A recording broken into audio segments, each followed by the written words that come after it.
遗嘱，等我死了，把我爸。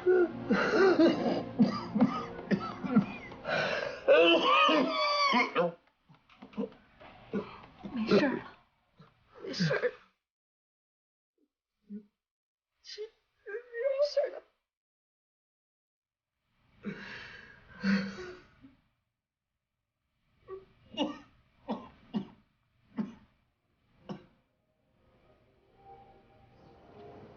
他儿子在知道遗愿之后哭了很久，但还是决定尊重母亲的遗愿，希望替刘美兰举办一场公开的告别仪式。告别仪式没有问题，政府部门负责慰安妇安置的方面也比较关注。陶主任呐，在费用方面做一些减免，走市政惠民专项拨款吧。好的。刘师傅，遗体情况怎么样？遗体上的伤太多了，如果不穿寿服，也不做任何修饰，太难看了，没有尊严。馆长，你看，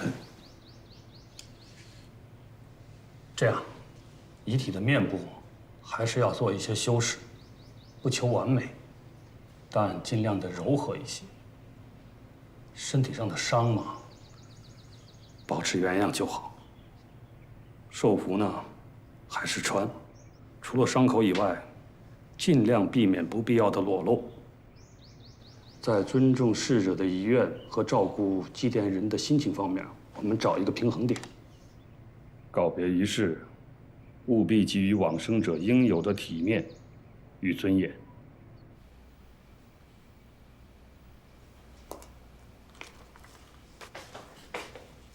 你在干嘛？哦，我们不是要主持刘美兰的告别仪式吗？现在在查关于慰安妇历史的功课。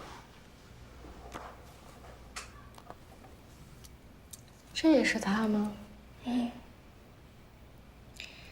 他亲戚也带回了村里的第一台照相机，给了他拍了人生中的第一张照片。那时候他才15岁。你看他笑得多好，多舒心啊！这是他这辈子为数不多真正自由，能做自己主人的日子。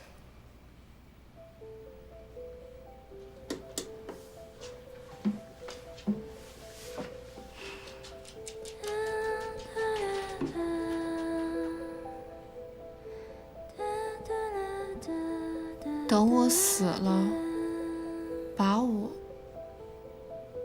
把我捐出去，不穿衣服，让人看到那些伤。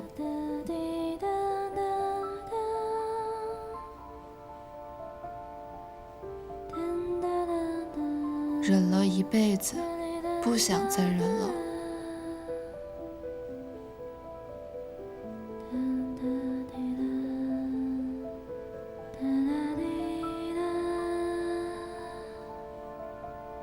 以前都在想，怎么让往生者走得漂漂亮亮的，拼命地替他们的遗体修饰、遮掩。您辛苦。这一次，却要想怎么才能让他受过的伤显眼一些，让祭奠他的人看得清清楚楚。谁都不知道是什么样的勇气让他写下这样的遗言。这些被岁月包浆的伤疤下面，又隐藏着多大的痛苦与挣扎。刘美兰老人的告别仪式将在我馆泰山厅举行。这一次，让遗体说话。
这么有意义。3月，加油！毕业后好久没联系了，原来你去殡仪馆工作了，好酷啊！他们不应该被遗忘，这是一份有意义的工作。明天请假去，都是工作，铭记历史，感觉你的特别有意义。尊重逝者，你们用心了。回头有时间约饭，想听听你讲殡仪馆的工作。女儿，加油！这是个很有意义的活动，我一定参加。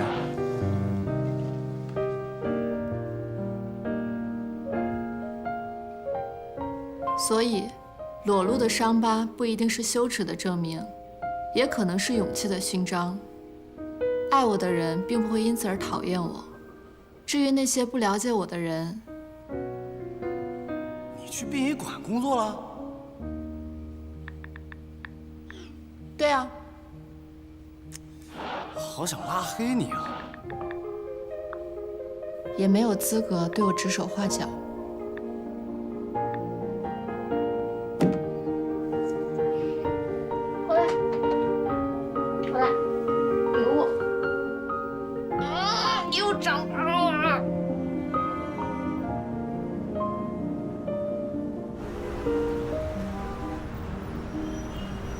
根据有关部门的消息，桥洞女尸的身份已经确定，今日将在市殡仪馆为刘美兰举行公开的告别仪式，向所有市民朋友们开放。